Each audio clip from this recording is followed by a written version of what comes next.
السلام عليكم مشاهدينا الكرام، مرحبا بكم في قناتي.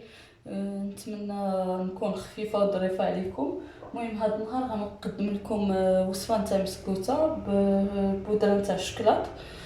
المهم تتجي خفيفه ولذيذه بالنسبه للاطفال تيحبوها بزاف. قبل ما نبداو ما تنساوش تابوناو في لاشين ديالي. المهم نبدا بتقديم المقادير اللي غنستعملوا في هذه الكيكه. عندنا 3 تاع البيضات، نص كاس نتاع سنيده باش ما تجيش حلوه بزاف، كاس نتاع الزيت ما كاملش نتاع كاس العنبه، كاس نتاع ياغورت بلا فخوي روج تنشري نتاع غلال تيجي زوين غير جربوه، جوج كيسان نتاع طحين البيض فورس، معلقه نتاع الخل، شويه نتاع الملحه، ساشي نتاع فاني، جوج خمارات نتاع الحلوى، ومعلقه كبيره نتاع شوكولاط بودره.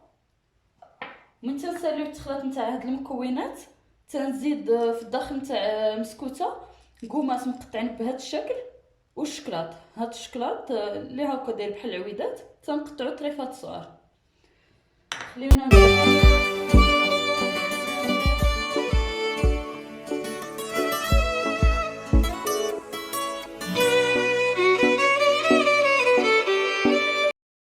المهم غادي نخدم جوج نتاع الاناءات فين غادي نخلط المسكوته ديالي. غادي نخلطو اول حاجه السنيده، نزيدو عليهم الزيت،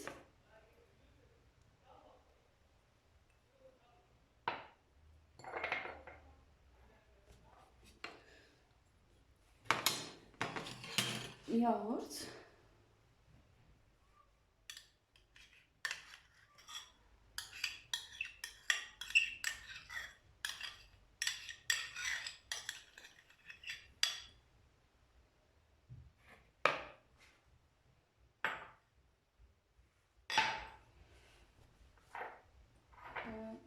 الخل، معلقه نتاع الخل، معلقه نتاع الشوكولاط بودره،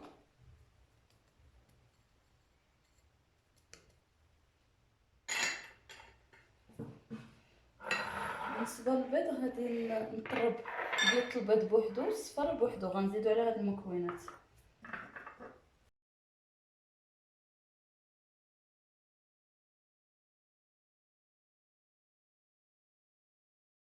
من بعد ما فصلت البيض والصفر غادي نزيدو فاني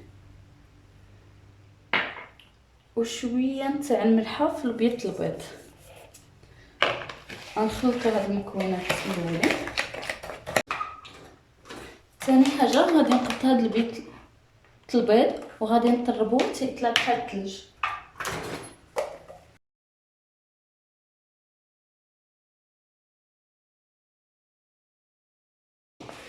تنجيبو الخليط ديالنا ثاني تنخلطو حتى يخلطو مع المكونات كلهم، تنبداو نضيفو الطحين شويه بشويه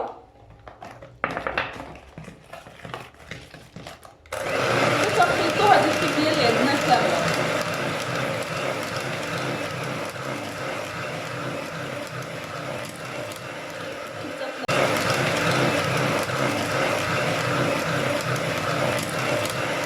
كيف تلاحظوا حنا نزيدو نصف الكميه الثانيه تاع الطحين باش نذكركم درت جوج كيسان تاع الطحين بالعبار نتاع الكاس نتاع العنبه.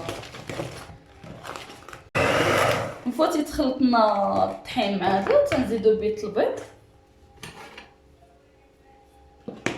على جوج كميات، نديرو الكميه الاولى وتنخلطوه.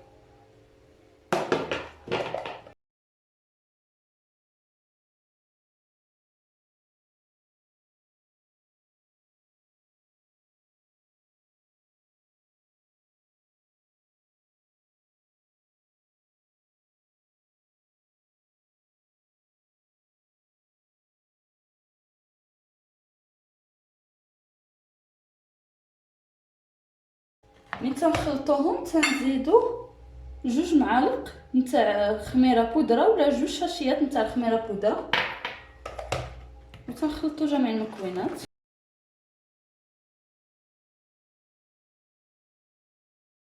تنضيفوا اخر حاجه، تنجيبوا الكمات اللي قلت لكم عليهم قبيلات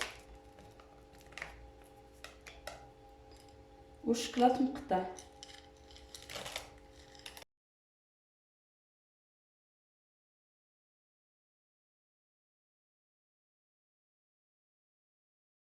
شوفوا ها المول ديالنا كنا ديجا صوبناه قبل مدهون بالزبده ورشيناه بالطحين بهذه الطريقه.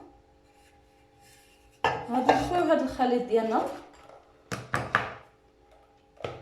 وغادي نكونوا سخنا الفران ديالنا على درجه الحراره 180 درجه.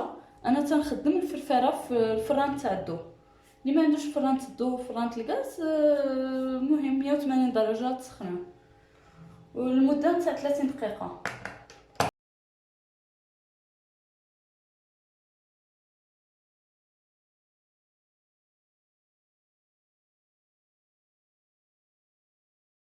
الفران غادي نديرو على 180 درجه بالفرفره. غادي ندخلو المسكوته ديالنا اللي صعبنا قبيلات، نسدو عليها لمده تاع 30 دقيقه. المهم الطبق ديالنا في الاخير تنقدموه بهذا الشكل. نتمنى تكون نالت الاعجاب ديالكم هذه الوصفه ديالي. ما تنسوش تابوناو في لاشين ديالي وديروا جيم وتكومونتيو لي الفيديو وتخليو لي شنو باغيين ندير لكم في الوصفات الجايه.